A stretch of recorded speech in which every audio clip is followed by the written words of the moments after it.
Good evening, Mayor Anderson and members of the Town Council. My name is Max Shen, and I want to draw your attention to a 19-inch loblolly pine located at Gail Roberts' property at 116 Little John Road. Under the town's land use management ordinance, this tree is classified as a specimen tree and should have been clearly identified and protected. This pine stands only 29 inches from the entrenched silt fence, which is less than 2.5 feet. The trenching for that fence cut directly through its major support roots. With its roots severed and its natural wind buffer removed by the clearing for the Hillmont development, this tall, leaning pine now poses a significant risk to Miss Roberts' house. Under LUMO Section 5.7C1, protective fencing must be installed according to the town standards. And under the design manual on page 140, silt fencing should never be installed inside the critical root zones of trees, precisely to prevent this kind of root loss and instability. The town's tree protection ordinance exists to prevent this kind of outcome, but enforcement has failed.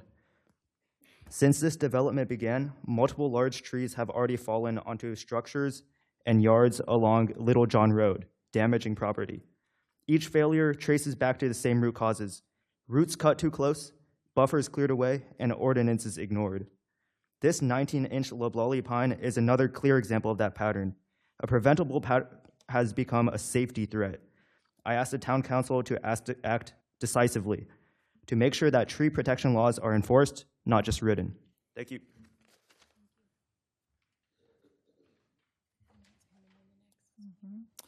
So, following Ellis will be Thomas Bart. Good evening, Mayor Anderson and members of the Town Council. My name is Ellis Cundiff. I'd like to share information about the 30-inch willow oak located at the rear of 116 Little John Road, the property of Gail Roberts. With its broad canopy, this oak provides significant shade to Gail Roberts' house and deck from the afternoon summer sun. A tree of this size is irreplaceable in the life of Miss Roberts. Under the town's tree protection ordinance, this tree is classified as a rare tree, requiring the highest level of protection.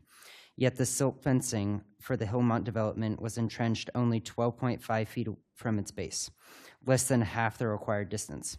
Under the town design manual standards, which are required by both the town's LUMO and the conditioning zoning permit, that fencing should have been at least 30 feet away to protect the tree's critical root zone.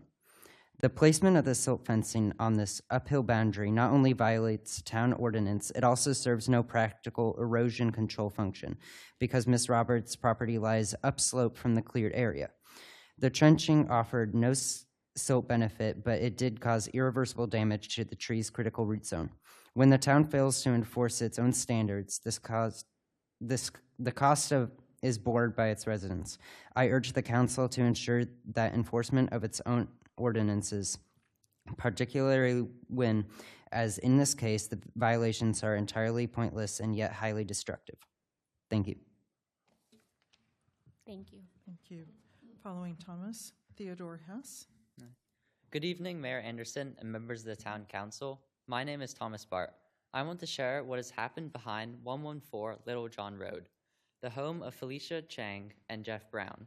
In their backyard stands a 20.5-inch loblolly pine, located less than 13 feet from the entrenched silt fencing installed for the Hillmont development.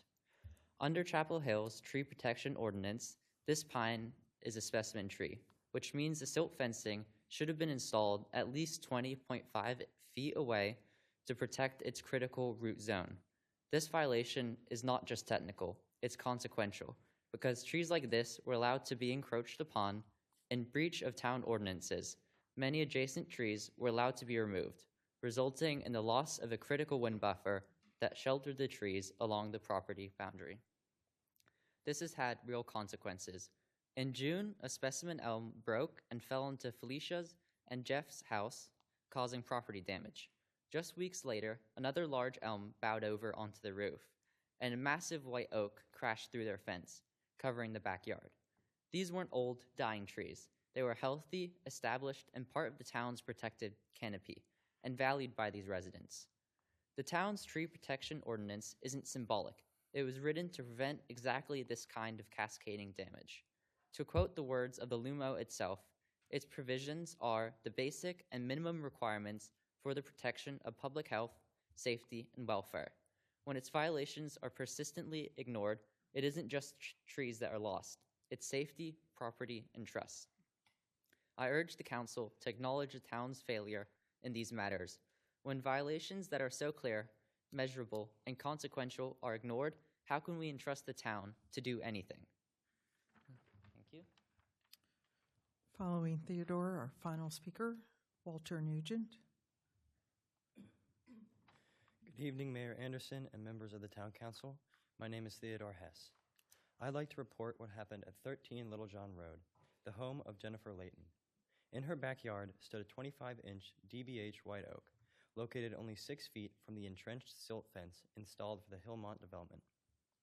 By town ordinance, this oak is classified as a rare tree. Under Chapel Hill's Tree Protection Ordinance and under the conditioning zoning permit for Hillmont, the developer was required to follow the design manual's tree protection standards. Those standards are clear. Silt fencing and its associated trenching must remain outside a rare tree's critical root zone, at least 25 feet away in this case. Instead, the silt fence was cut just 6 feet from the trunk, severing the tree's major structural roots. This tree was not declining or diseased. A photo from May of this year shows it was perfectly upright and healthy, with a flourishing canopy and a flawless structure. But after its roots were cut and the surrounding trees cleared, its remaining root plates failed. In early July, the entire tree fell over, taking down a fence, several smaller trees, and landing across 2 backyards. The cause wasn't weather, it was non-compliance. The town's ordinances and the council's permit conditions were explicit, yet they were not enforced. Each tree that falls like this represents not just a private loss, but a failure of public policy. Chapel Hill's residents have a right to expect that the laws protecting their trees and safety will be upheld. The town can correct past mistakes and improve future practices, but it will do neither so long as it refuses to acknowledge clear and consequential violations to its own ordinances. I respectfully ask the Council to force an acknowledgement of these clear and measurable facts and the violations they represent.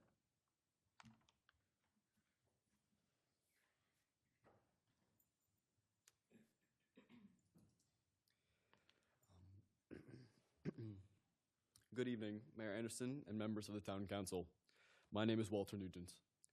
I want to describe what happened to the 18.5-inch sweet gum tree behind the 12 Little John Road within the Hillmont parcel.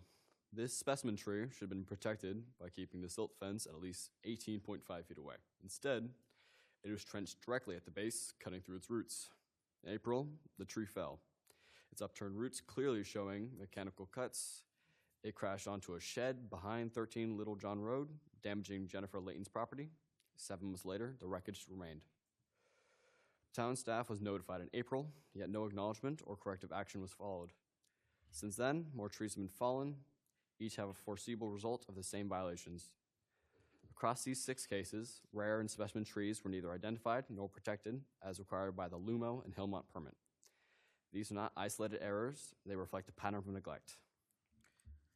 We ask the Council to recognize these violations and require staff to do the same. Acknowledgement is the first step towards real enforcement and toward restoring in public confidence the Chapel Hill's commitment to protect health, safety, and welfare.